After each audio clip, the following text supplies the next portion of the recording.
Hello, and again, welcome to Bit Depth. I'm Santiago Ramones. Across from me is, you could say your name. Michael Murphy. So what do you do? Whatever that means to you. I've pretty much had a career doing disaster planning and response, initially as a paramedic providing patient care, and that eventually morphed into medical system disaster response full-time for the last 20, 25 years or so. What is, I guess, really just as simple as, what does that mean? What does that mean? Yes, that's a very good question. Is when something bad happens and it affects the medical system, generates patients, affects the medical system in some way, shape, or form. What I've done in the past is check on the medical system and try to help mitigate the problem or provide support for the medical system so they can take care of the patients and be able to maintain their structural integrity so they're still there after the incident. So I'm going to take this moment to point out the fact that we are in the middle of a pandemic, and I'm just going to say that any sort of professional opinion will not be coming from you. So if anyone that is listening wanted to hear that, just go to the official public. Yeah, there's actually a structure in place, and that's part of the whole response structure, that information is actually channeled through identified individuals and identified processes. Now, you can't stop social media, can't stop the mainstream media, but those of us that are actually in a response mode really are not allowed to discuss the response because that has to go through. And that's done with a specific purpose to make sure that the messaging is consistent and approved and things like that. Some people will say it's filtered, but everything gets filtered in some way, shape, or form. But the main part of it is that you don't have any wildcat messaging going out there, which creates confusion. And we've seen enough of that already. Yeah. Well, cool. So we've gotten that out of the way. We're not going to be talking about COVID. That's fine. So how did you get started on that? At what point did that become your career? Always been interested in medicine since I was a kid. Anatomy. There were early TV shows like Rescue 8, which is dating myself way back, that I absolutely loved. Had initial plans of being a doctor, but like most people, once I got through with my first year of academic studies at my 13th grade community college, that option was pretty much out the door. Went to work as a veterinary technician, which was probably the best job that I've ever had. I loved it. Didn't pay anything, but I loved it. And then eventually an opportunity came up to be a paramedic, and that kind of caught my eye. So I went through the process of doing that, found out that I loved it, was good at it, and did that for years. And then as time went on, went through many disasters as a field paramedic, the Flight 90 crash in Washington, D.C. And actually, I was involved with the subway crash that occurred almost simultaneously during a blizzard in Washington, D.C. Talk about an interesting day. That was an interesting day. And the IBM mass shootings back before mass shootings were a thing.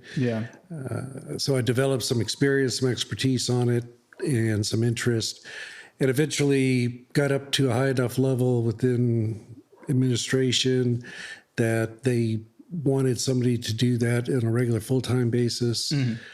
So I started doing that. And then in 1998, 99, the federal government, responding to the Tokyo sarin attacks, developed a program where they went to each city in the country and asked them to do medical system planning and preparedness. It was a contract, and they asked me to do that full time. Well, actually, it was an 18-year temporary project, or not 18-year, 18-month temporary project. And then when the jets went into the World Trade Center, that 18-month temporary project became a full-time job. That position is still going. Sure. So then I ended up doing that full-time, just working on medical system preparedness. And really it started with the federal government said, if somebody released some sarin gas in the middle of one of our subway systems, how would our country do? How would we respond? Sure. And the answer was we would not respond real well. Right. So they were actually working the issue before the incident at the Twin Towers. And then once the terrorist attack occurred, then the federal checkbook opened, programs opened, and it became a much larger project. But to their credit, the federal government actually had been working it since 1996, really. Sure. Because they saw what happened over in Tokyo and realized that we're in a new world and we better start working on it. Yeah. I'm trying to find which one of these paths to chase down. So do you think that because that project had begun earlier, that the response, especially on September 11th, was better, or was it still not? Was the infrastructure still not well in place enough to be prepared for something like that? The infrastructure was, well, first of all, what happened on 9/11 was just extraordinary, unusual, different, and huge in scope and scale. So even the best prepared, if we'd been doing it for 20 or 30 years, would have a hard time doing that. I think it helped because there had been efforts within the medical system in New York City to do joint planning and work together. But it was still relatively in its infancy stages. So I would answer the question by saying, yes, it helped, but it didn't solve all the problems. Sure.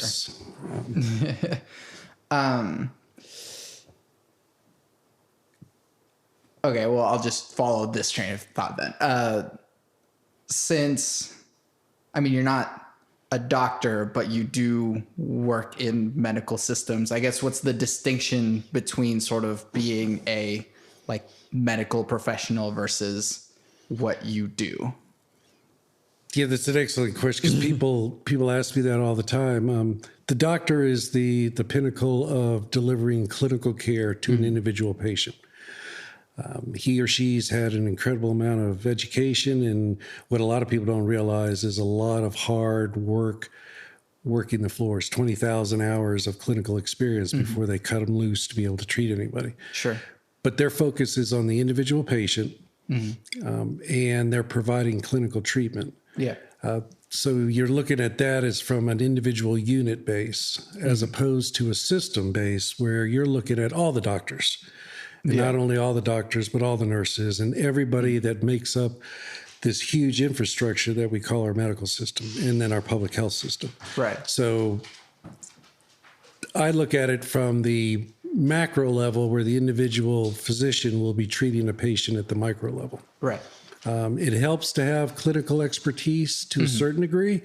So being a paramedic helped. Yeah. So I can understand their world to a certain degree and what the impact of some decisions made at the macro level may have at the micro level.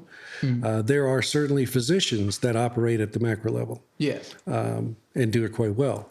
But that's probably the biggest difference is I'm looking at it from a system approach as opposed to the physician looking at an individual patient or an individual emergency department approach.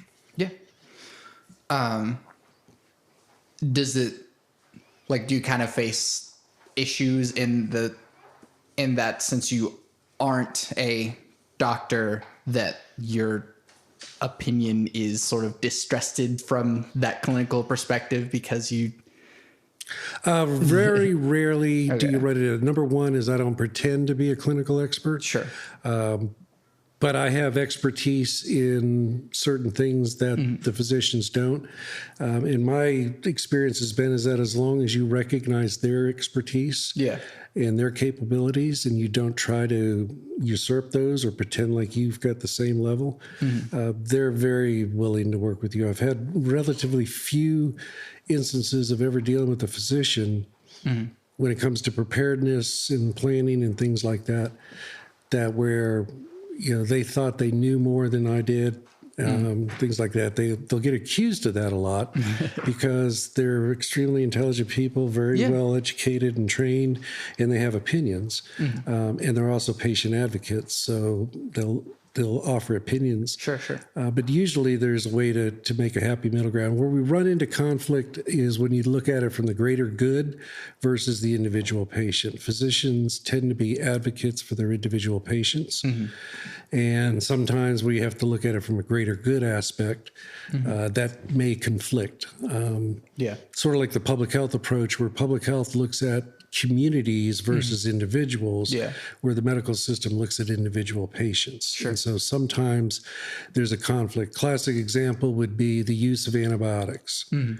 From a public health perspective, they would want to limit the use of antibiotics because you're building up immunity within the organisms. So only use it where it's absolutely indicated.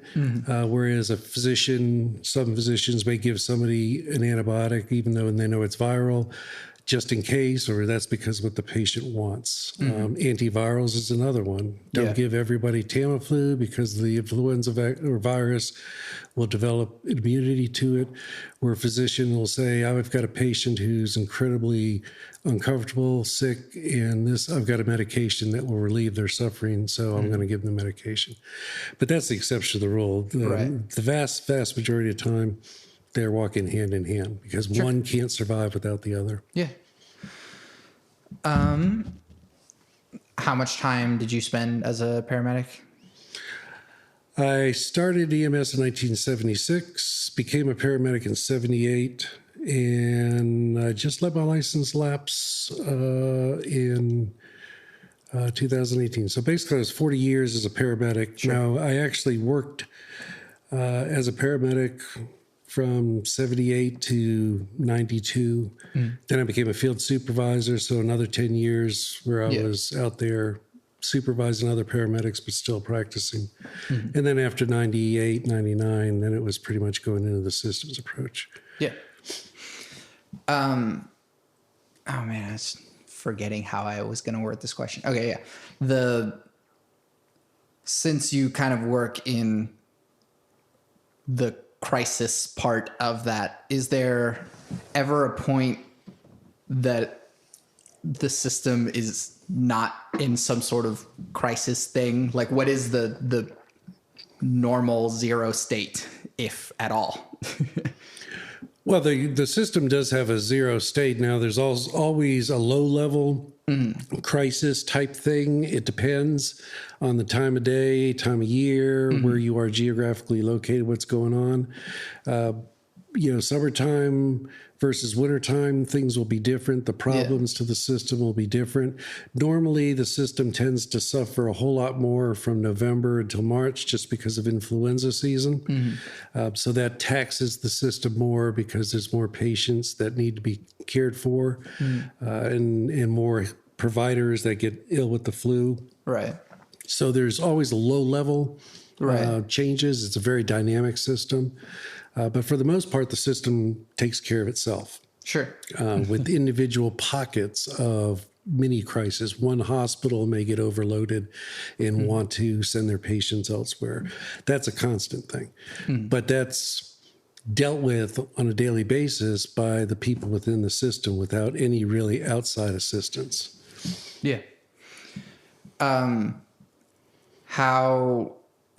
What have been the common trends that cause stress on the system?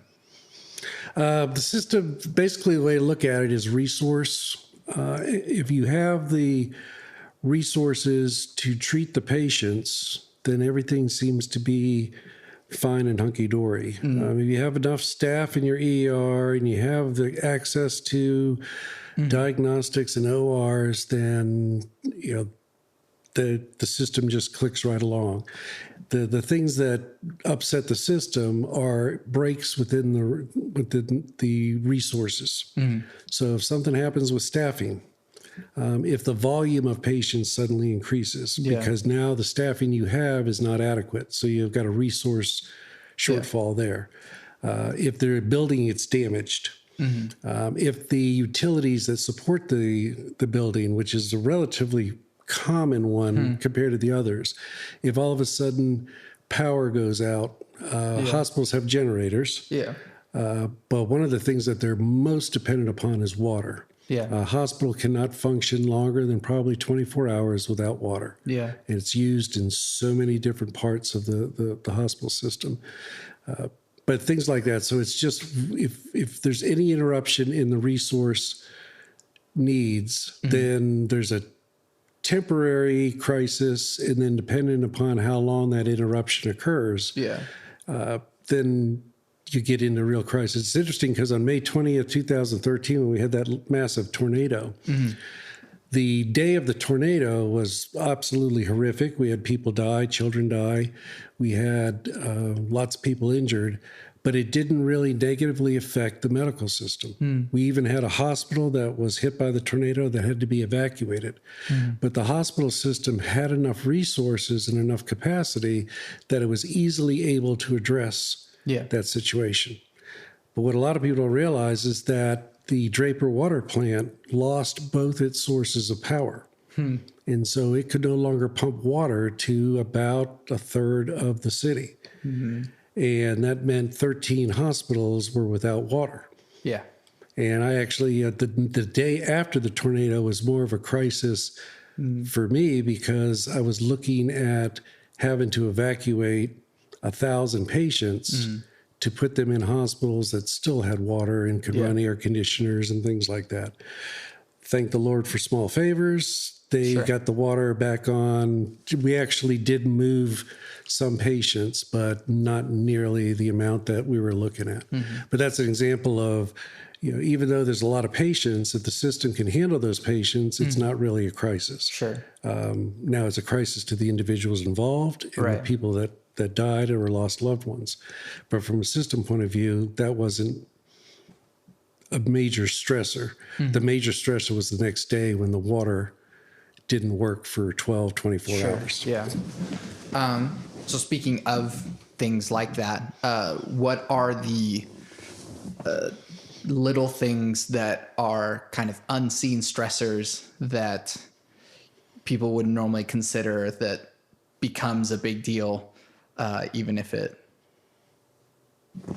The two big, the immediate ones is utility is how fragile our utility systems are and how much the medical system depends upon that. And it could be anything from transportation. If dialysis patients can't get to dialysis, that creates an issue.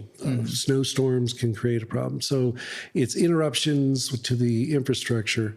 And then the other is probably new novel diseases where the medical system doesn't know how to protect themselves, doesn't know exactly how that disease is going to present.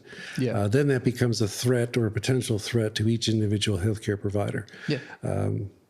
They'll still be there taking care of patients, but that's a real stressor to the system.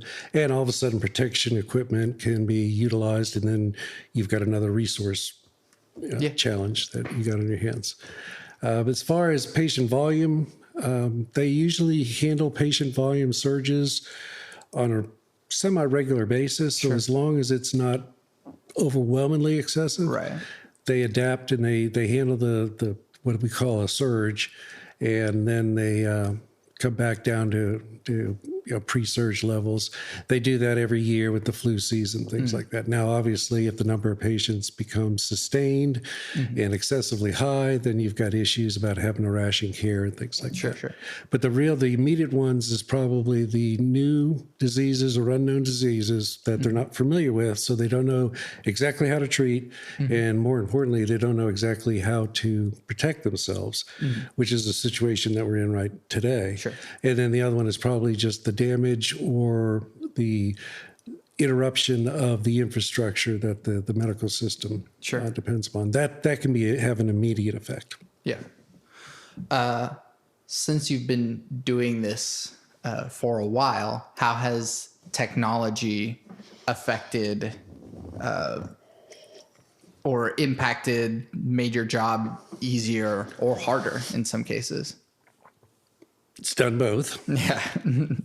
I remember during the Oklahoma City bombing, I had a cell phone that we called the Brick because it was so big, but at least I had a cell phone. Sure.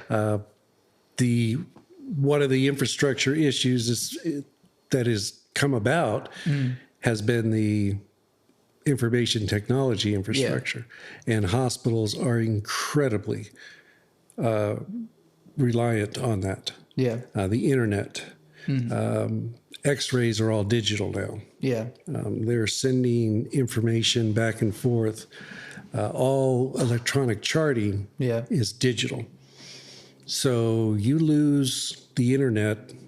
The hospital has to go back 20 years, 30 years, and there's nothing nicer than to see the joy of that 30-year nurse that worked in the day when they had to write things down on paper and doesn't miss a lick when the internet or that electronic record goes down because he or she hates that thing anyway. Right. And then they sit with glee while the younger nurses can't function because they've never had to write a chart on paper. Right. So it's enabled the medical system to do wonderful things: imaging, disease detection, lab, communications, telemedicine has been huge to get out into the rural areas. So it has definitely improved the life of the medical world.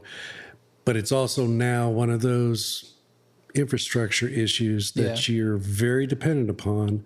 And if there's any interruption to it, it interrupts the medical system. Yeah. What about improvements in like medical technology? For example, like making treatment go faster, or I guess in some cases slower too. Well, that has skyrocketed, and it's still, it's one of these daily doublers where it's not growth is not linear, it's exponential. There are people alive today because of technology that was developed 10, 20 years ago, where the same disease process in the same person would have been a fatal event. And it's very easy to see that happening. And we're continually developing new technology, new processes that can cure disease or reduce long-term suffering. So that has been a very significant improvement to the medical system. At the same time, they're incredibly expensive. Right. They tend to be focused on one patient. Now, if you or your loved one is that one patient, you don't care. So we're getting into some type of cost issues. The other thing is that we're able to prolong life longer than we've ever been able to. Right. And so then you start getting into some ethical questions about, just because we can, should we? Well, the answer is easy if it's you or your loved one. But from a large umbrella view, that's some of the challenges. But I think the overall assessment is that the brilliant minds of many have developed some incredible technologies that are really changing the lives of people today that weren't available 20, 30 years ago. Yeah. I don't know if you sort of keep up with those sort of developments, but is there something that you're kind of hearing about that, like, kind of obviously the current thing going on, notwithstanding, but like that you're excited about, that if this thing goes through, it'll help? I can't think of anything right now. There's all sorts of different ones that are on the the edge, and it's also just improvements of existing products, so like vaccine development. You know, if we can shorten that time cycle for vaccine development, medication development, there's a lot of hope in using different types of plant materials that nobody ever thought about before. Going back and looking at historical, rather primitive care systems and realizing that there was some method to the madness that they were doing there, that the plants that they were using, some of the using different types of animals, the venoms of animals that are having some really promising anticoagulant and cardiac type medications. There's a scary part about the antibiotics because we've actually, some will say that we've just been through 50 years, 60 years, the golden age of antibiotics. We're running out of options. We don't have any new antibiotics in the pipeline, quote unquote. The bugs are getting smarter. The viruses are getting smarter. So we're seeing a whole lot of resistant type strains of bacteria. But then at the same time that you're worried about that, there's a lot of people out there with very brilliant minds. And so I'm excited to see what that comes at. And it seems to be that we're looking at Mother Nature for things that we ignored before that may actually give us some pretty good treatment options. I guess because thinking about that makes me think about the hygiene hypothesis, about the balance between, washing your hands all the time or kind of letting a little bit in every now and again. I guess where would you stand on that front? Do you... I like the idea of the herd immunity and letting your kids go dig in the dirt and things like that.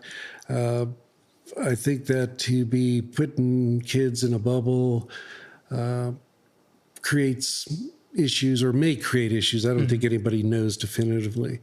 At the same time, if there are vaccines or other treatments or other processes that work, right. I think that you should make yourself available to that. So there's certain things is you can't wash your hands enough. The clue to washing your hands enough is when your skin breaks down, and then find some soap with some lanolin in it or something like that. There's good daily healthcare and hygiene practices that go on. And it's interesting because whenever we have any type of infectious disease or any type of public health issue, not just this one, but the ones in the past, it always seems to go back down to common sense things are what really makes the difference. And so if we carry on those common sense things every day of our lives, we can do a lot to mitigate the disease. But I think there's some benefit to the natural exposure to germs. It's just, what's the balance? You don't want to take your kid or do like they did in the 1700s where you have smallpox parties or chickenpox parties where your kids would get the chickenpox and get it over and done with. One parent has a kid with chickenpox and puts out the alert and everybody brings their kids over to get exposed. I don't think we should go that far, but a filthy, dirty kid is probably a happy and a healthy kid. And I think that's a good thing. Right. But they should still probably wash their hands before touching other people, at least. Yes, I still think that common sense things, covering your mouth when you cough and sneeze and washing your hands, that's societal wise, that's just a good thing. Sure. You don't even have to get to the health part of it, but that's the core principles of good public health practice. Yeah. So, you kind of enticed me with mentions of crazy stories of things that have happened in the past. So I guess pick one or two things that you've experienced that you feel are an interesting story, at least to tell. Now you put me on the spot. Now I can't think of anything. You mentioned one during a blizzard. Oh yeah, the Flight 90 crash. a lot of people remember the Flight 90 crash because Air Florida jet crashed into the 14th Street Bridge, I think it was, and went into the Potomac River. Then you had the dramatic, video footage of Eagle One and Lenny Skutnik and getting out the 4 or 5 survivors that made it out of that. But there was, what a lot of people don't realize is it was snowing, but it actually was a significant blizzard. In Washington had closed down. The government had closed. And in Washington, D.C., in the suburbs, when the federal government closes, that means you're done because that's, 60, 70% of all the employees. And that means that the roads are going to be horrible. Now, they had called us in. I was actually off that day and was going to go enjoy the snow. And then they called us in, said that it's bad. Can you come in? So we reported to the station. We had all of our units staffed, even our backup units. We were all ready to go, waiting for something interesting to happen just because they always do during a blizzard. We had no clue it'd be this interesting. And then all of a sudden we hear about a plane crash in the Potomac River. Now, we were 20 miles away from that plane crash. There were a whole lot of units between that site and us. So we just kind of sat back and was like, okay, well, we'll probably go backfill some areas that's had to go to the plane crash. And Washington, D.C. dispatch called and said, what can you send? So we told him, what we had in our station staffed, and he said, send it all. And so we just took off, had this big, long caravan. I was on a unit called Montgomery Medic 1, driving through the snow, and we're talking, 18, 24 inches of snow. Traffic at a gridlock. We're driving on sidewalks. We're going all around, and we're working our way down towards the Potomac River. And on a good day, that's 45-minute drive. And we're looking at probably 2 or 3 hours. But they wanted us to go there, so we didn't know what was going on. And so we've got this corridor going down, this caravan going down, and then all of a sudden they announce on the radio that Montgomery Medic 1 report to the Smithsonian station for a plane crash. And so the guy driving just veers off from the caravan and starts heading into a neighborhood.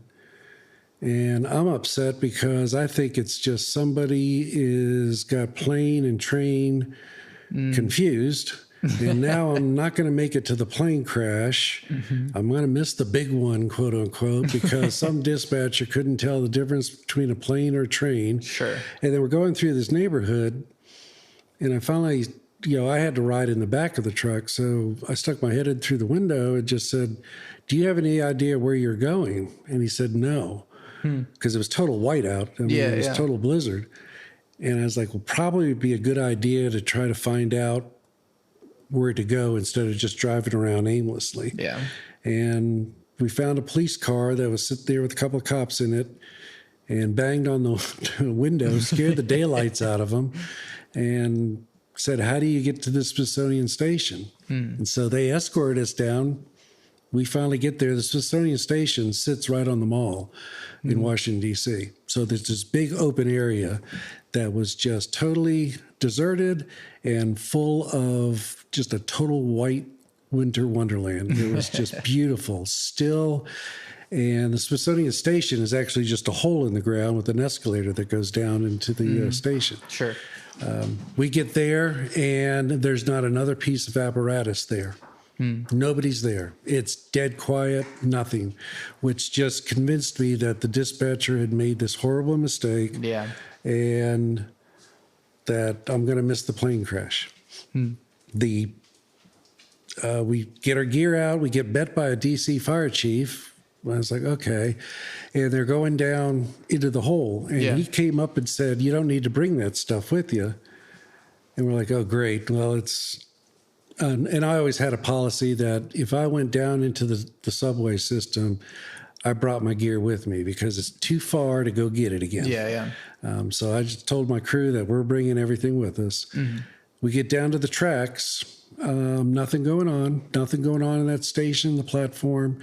So we start walking the tracks. Then we come around a bend and we see a subway car derailed. Yeah. But there's no sound, anything.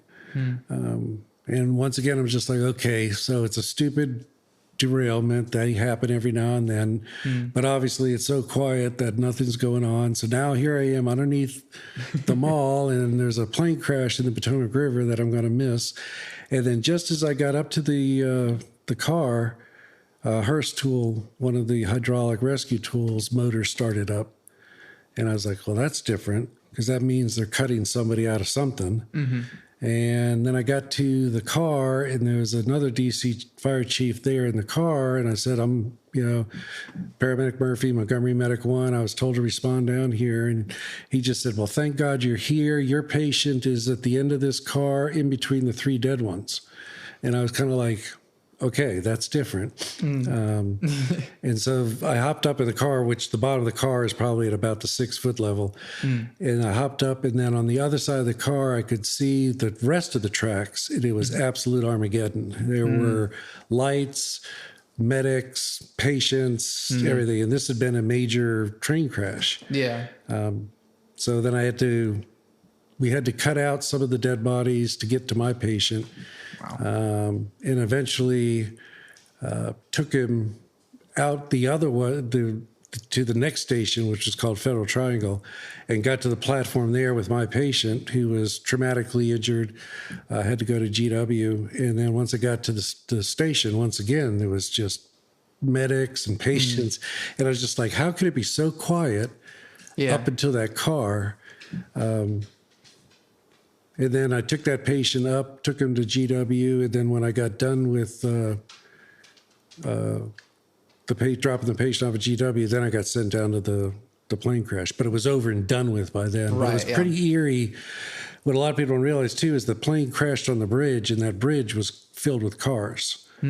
And so part of the plane's fuselage literally stomped about 8 or 10 cars. Yeah. And they were literally flattened, and some people passed away in those cars as well. But as far as the rescue operation, that had been long done and gone. So we stood there in the snow and freezing cold for a while, and then they eventually sent us back home. But a lot of people don't realize that almost when they went back and looked at it, it was almost simultaneous, within like a minute or two, where the plane crashed and the subway actually, it just switched tracks and then tried to back up. And when it backed up, it took one of the walls in between the 2 tracks, acted like a can opener, and just literally opened up and crushed all the people as the train was backing up for about 2-3 cars worth of people. And it killed like 5 or 6 there. Wow. But that was an interesting day. And a lot can happen at once. Yeah, a lot of people don't realize that there was a second huge operation that was going on, which was that subway. And I was just a paramedic on an individual unit. I wouldn't even want to try to imagine how to manage that incident from a command and control point of view, because you had the weather and then 2 major mass casualties. Right. One was in Washington, D.C., one was actually in Virginia. The plane crash was managed from the Virginia side. So you also had all those jurisdictions that you had to deal with. Yeah. What's one that you were kind of on the control side? Well, you're never in control. You only pretend you're in control. Right, but circumstances or whatever you want to believe dictate things. You just try to, we always say this is the best you can hope for is controlled chaos. Sure. Or quasi-controlled chaos. Right. It's still going to be chaos. The bombing was one. The tornadoes, the 1999 tornadoes, 2008, all the different tornado strikes that we've had. I was actually in the command center for the 2013. We have a medical operations center. Specifically, a group of people get together, try to coordinate what the medical system needs. And we have got such great weather prediction here in this area that they called us and said something bad's going to happen. We don't know when, but we know it's bad. It is going to be bad. So we went ahead and staffed it just on the word of the weather service. And sure enough, about 3:30, something bad happened. the 1999 tornado, of course, the bombing, everybody's familiar with what happened in the bombing. I was in the headquarters building around 10th and Walker. We found out about the bombing when the ceiling tiles all lifted up and came down on our heads. It damaged the building. We went outside to the garage area thinking that our building had blown up because the percussion wave was that strong. Right. And then we looked out the window and saw the column of smoke, 7 blocks away.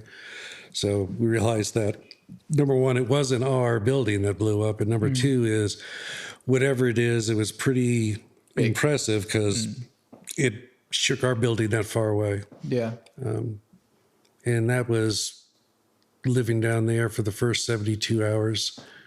And about a 35-day deployment down there where I pretty much lived down there most of the time. A lot of people don't realize is that the last live patient came out at 9 o'clock that night, so about 12 hours. But there was a need for planning and preparedness because that building was incredibly unstable. Yeah. And there was a lot of people working in it, and they were removing a lot of debris, which was kind of holding up that building. So the risk of that building collapsing on its own was very, very present. Yeah.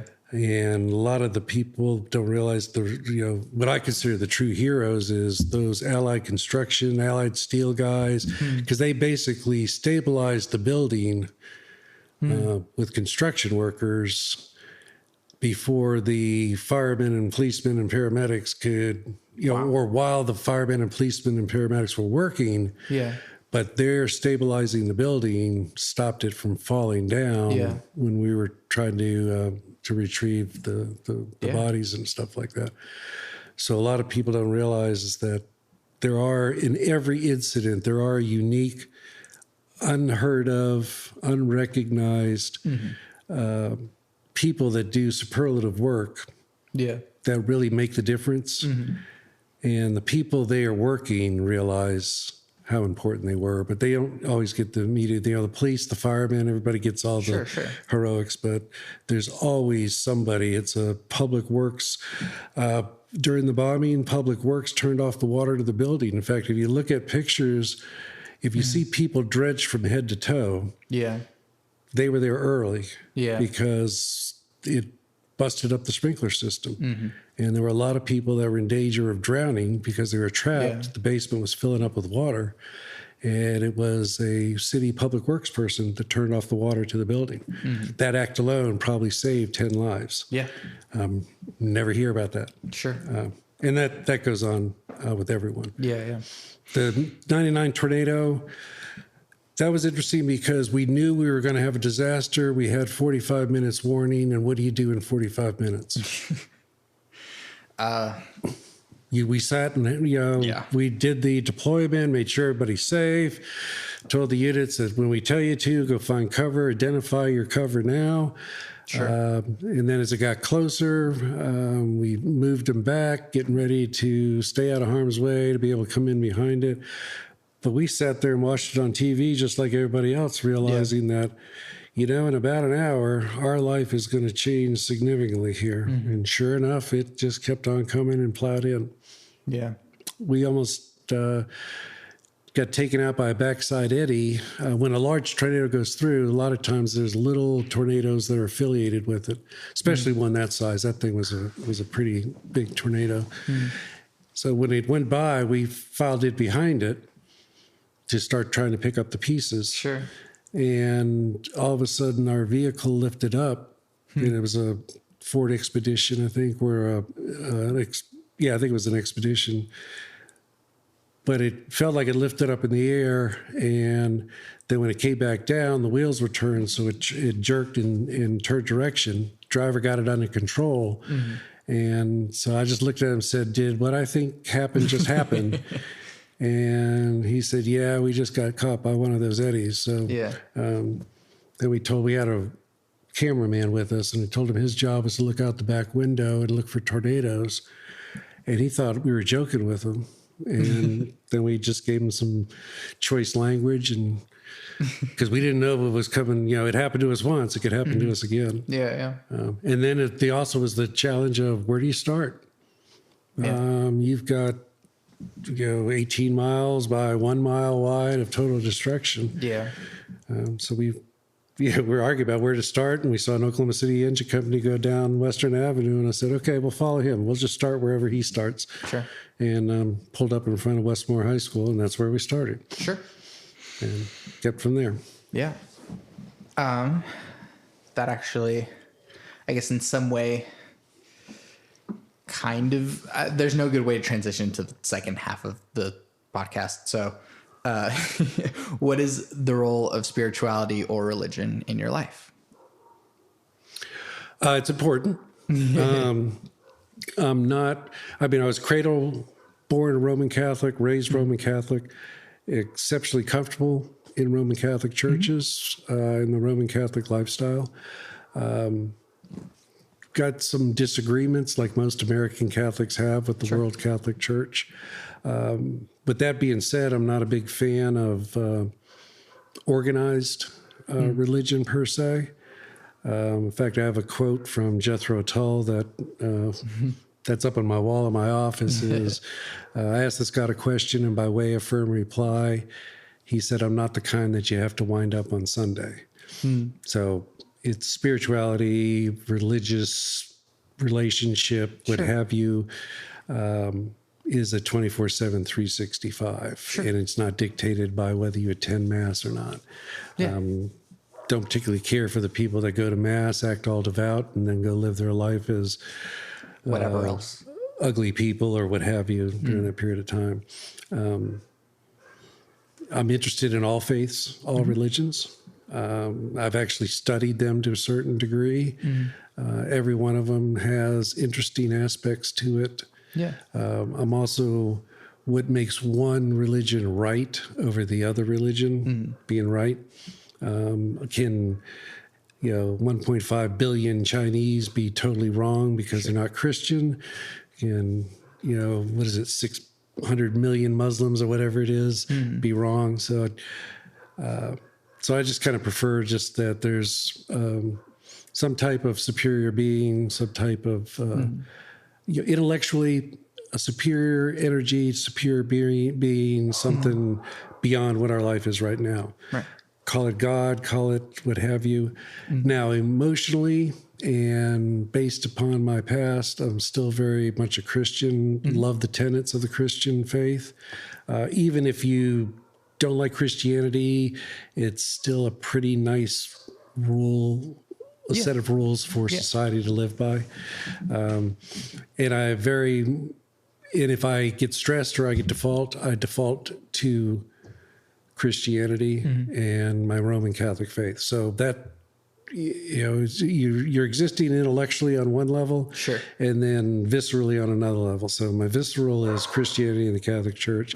Intellectually, I'm open to anything, even to the concept that it's just energy and you're transferring energy one place to the next and things like that. Buddhism fascinates me. Yeah. The Taoism, I'm interested in all of that because I don't discount them as being just absolutely wrong. Sure. And faith is the belief in the absence of proof. Sure. So you got to believe. I understand why people be agnostic. Atheism seems to be a active religion of its own, even though it's the absence or refusal of belief and stuff like that. And then I'm very much to each their own.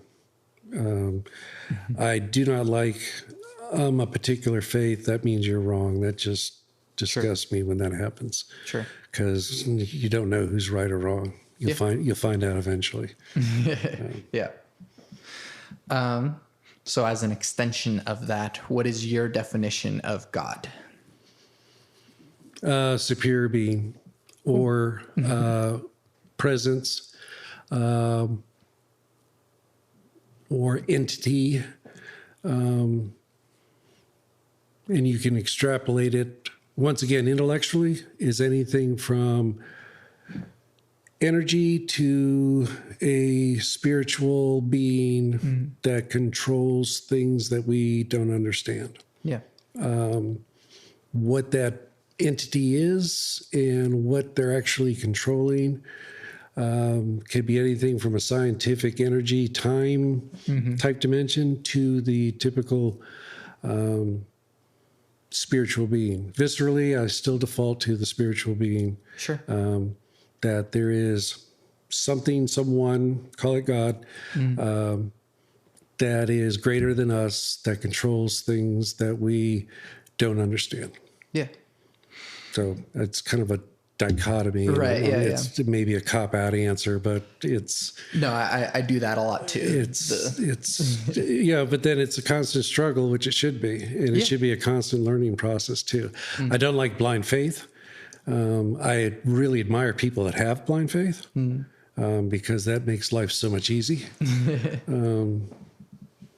But it's an intellectual, visceral struggle. And I love Christianity because of the tenets of Christianity.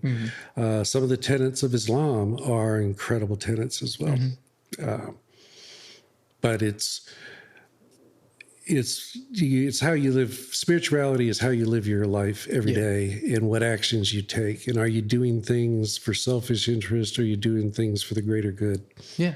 And if you're living yourself a life for the greater good, non-selfish interest, loving the people and the planet,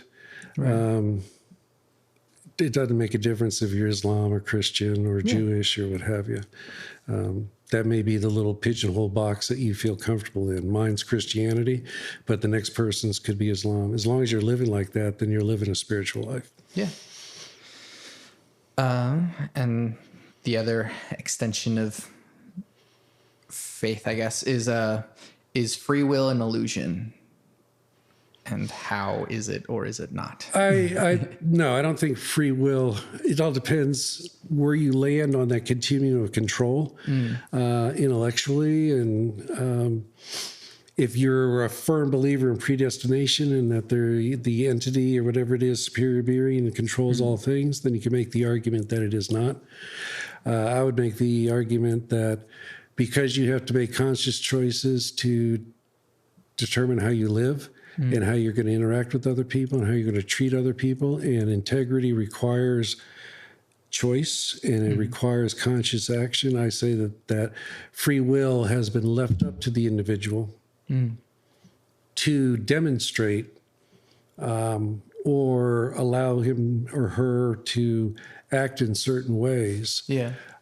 So I think there is free will, and I think you have to, because I can't imagine that X amount of people are going to be jerks and X amount of people are going to be wonderful people. I think that the spirituality, in a large extent, and organized religion to a far lesser extent, but still to some degree, provides you the ground rules of engagement. Yeah. And then if free will decides how you as an individual act within those ground rules. Yeah. So I guess given the experiences that you've seen and lived through and kind of the chaos, how does that kind of take part amongst your spirituality? Reinforces it to some degrees. It makes you, if you, I think there's a statement that there are no atheists in foxholes. When you're in crisis, chaos, and when you're scared, I could tell you that you switch quickly, or at least I do. I go very quickly from intellectual to visceral. Yeah. And then I'm a Christian, and I'm calling on God or Jesus Christ to try to help make things better happen. I don't really question why do bad things happen to people. They just do. I don't try to get into this because God wants you to do this, or you're demonstrating the ability for people to be good by having bad things. I don't know why bad things happen, just like I don't know why good things happen. They just happen. And trying to solve that riddle, I think, is kind of an exercise in frustration. Right. But for example, we took over a Catholic rectory during the bombing. And that was our operational center. It was right across the street from the Merrill building. And 2 people have been critically injured. Luckily, the priest that was there was away at the time. But that house got treated with an incredible amount of respect. Sure. And we even spray painted Pax Vobiscum on the plywood, which is Latin for peace be with you. And the chaplains were important. Their work was important. So I think when you hit crisis and you see suffering, you yourself tend to become more spiritual, or at least more aware of your spirituality. Yeah. And you also realize that other people have become more aware of their spirituality. It tends to rise to a higher level in society than it does at a normal. Right. And then when you're in a command and control, you have to recognize that you not only have to look out for the physical well-being of people that are working the incident, but you also have to look out for spiritual well-being. Yeah. And if they want time off to go to church or something like that, that's just like going to the doctor. And you have to allow them that. Or if they want to go attend a religious service down at site, you allow them to do that. Yeah. Things like that. So probably the short answer is it brings spirituality, faith, religion to a higher level than it exists in normal society for a multitude of reasons. Personal needs, group needs, things like that. Yeah. And then what kind of seems to happen in moments of disaster is that people tend to come together a lot more often than they normally would. So, I mean, a question that I normally ask, but kind of with that perspective, how do we reduce the division that kind of pervades our culture kind of generally? Oh, you want me to solve a big problem? I think Mostly just talk about it. I think one thing is that I think spirituality, faith, religion can be a wonderful tool to do that if it's not hijacked. Yeah. I think the most dangerous thing we can have is hijacked faith. Whatever it may be, there's just as much hijacked Christian faith as there are as Islam faiths and stuff. Islam is a wonderful, peaceful religion at the surface level. It's just when it's hijacked, and any faith can be hijacked, and then people get justification. So religion is a double-edged sword for doing that. But it does provide some type of rules. I think one way of doing it, is reducing the inequity gaps that occur. I think that's a source of a lot of strife and strife. There's all sorts of things. Education is a huge piece of it.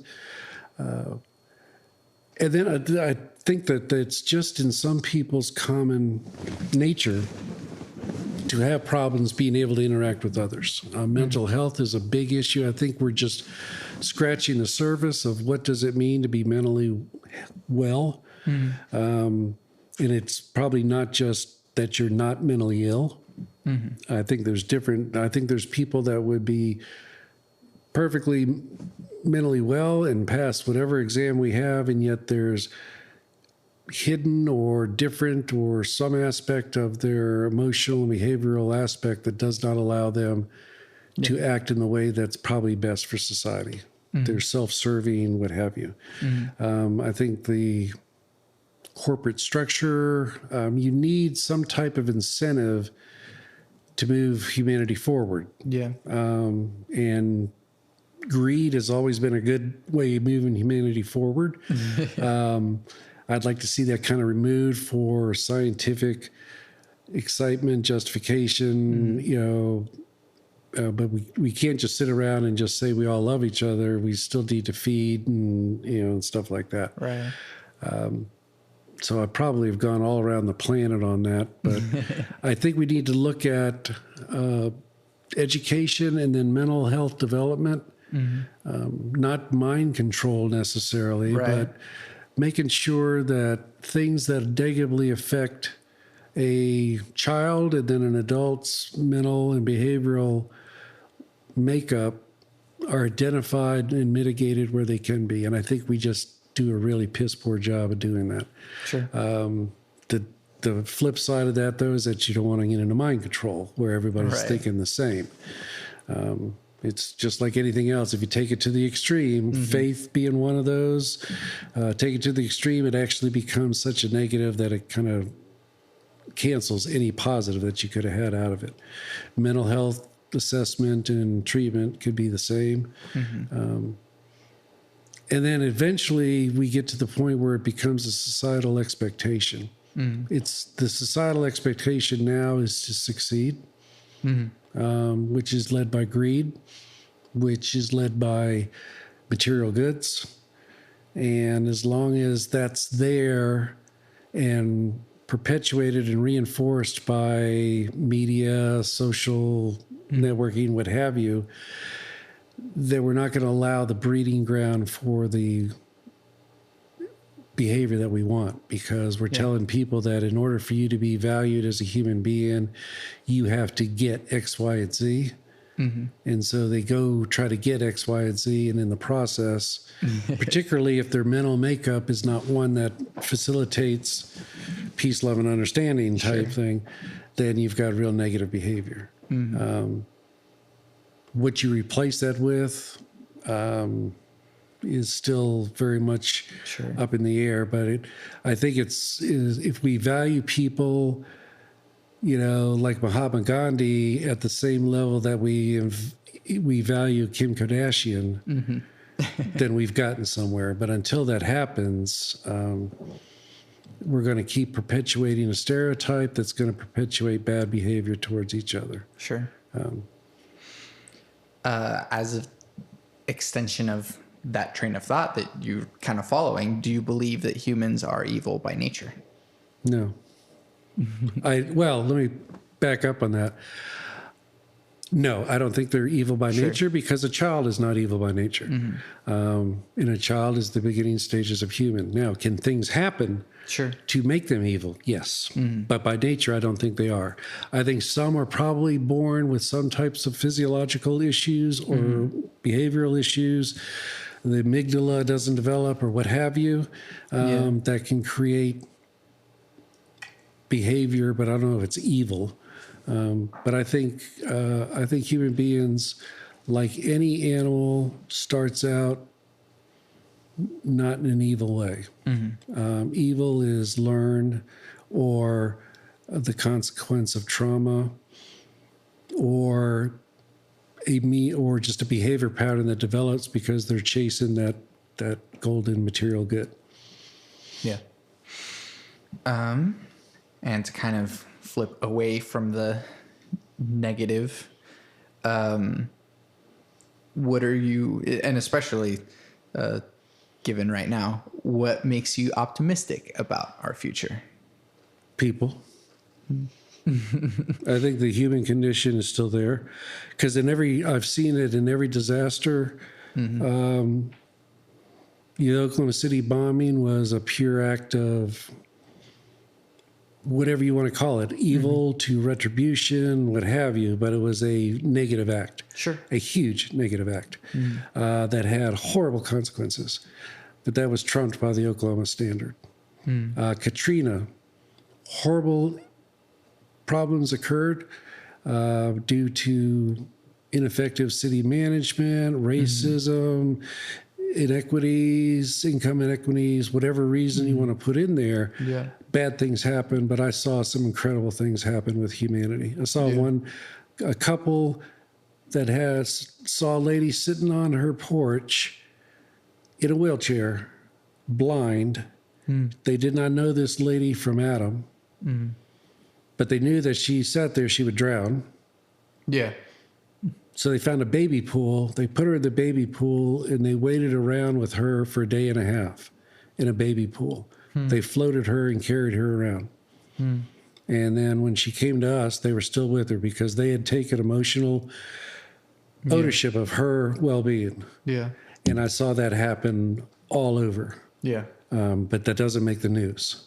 So what makes me optimistic is I think that as a human race, we can be there. We can get there. I think there's some huge roadblocks. that may stop us from ever reaching it. We may kill ourselves off before we get there, but I think we're capable of getting there. Yeah. Then what makes you content? What makes me content? Yeah. Or happy, however you want to interpret that. My wife, my dogs, my family. That's pretty much contentment now. Is I'm very happy not doing a whole lot. I've done enough. But my family has always been the anchor. I'm very, very fortunate that I've got a wonderful wife and family, and that makes all the difference in the world. If you have that anchor, you can deal with a whole lot of stuff. Sure. But if you lose that anchor, then you tend to go adrift very quickly dealing with all the stuff that we have to deal with. Sure. And now that everything's gone away and everything's temporary, the only thing that you want to be permanent is your relationships and your family. Yeah. So that makes me content. Yeah. Reading, the usual things that make me content. Yeah. I love nature. I love traveling.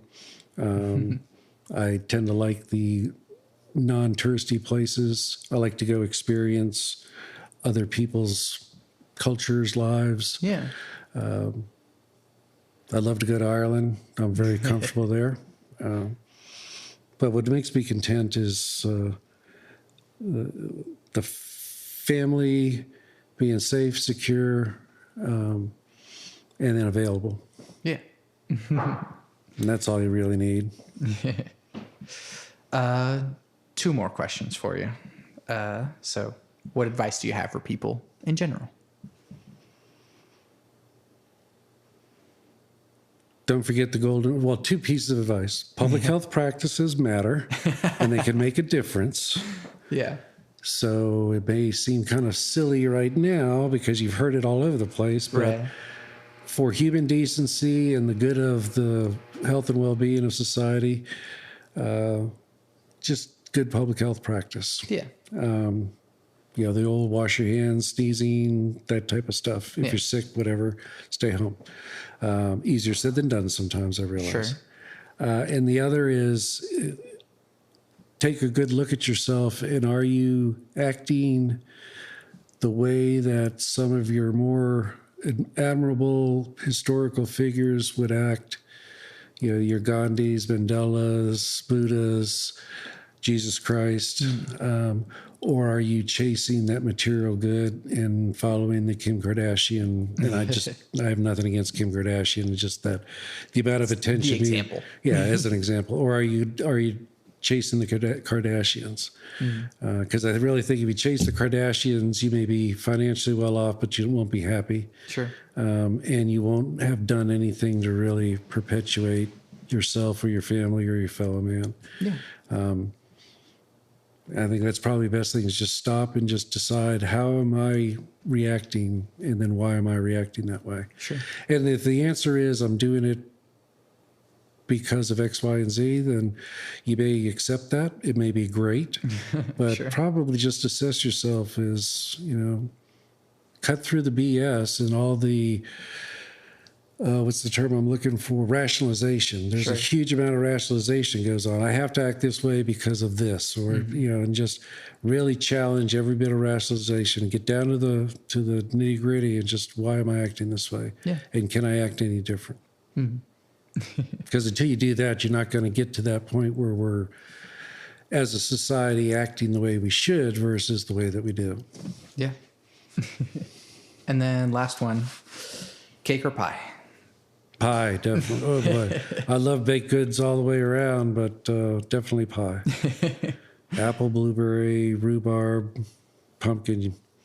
I've been a pie fanatic since I was 2 years old, I think. You ask that question to anybody that knows me, and they'll tell you. Oh yeah, real easy. Michael, thank you for doing this with me. My pleasure. Normally, people kind of plug what they've got going on, but you're not really a public individual. So instead, something you want to I'm tell going to people plug the reassessment of yourself and cut through the rationalization and Yeah. just do a reassessment. Sweet. Because that'll be better. That'll benefit me more than anything. Yeah. Well, thank you. I'm Santiago Ramones. And I'm Michael Murphy. You can find everything that I do on my website, santiagoramones.com. I make music. You can find my composery stuff through my SoundCloud or my master's recital, which is all on YouTube or on my website. And you can find all the stuff that I do with Power Cycle, which is a electronic experimental composer trio. We have an album that's streaming everywhere called Too Many Damn Cables. And I always end my podcast with my 3 things. They shape my life philosophy. Those 3 things are: love never fails, it's going to be okay, I might be wrong.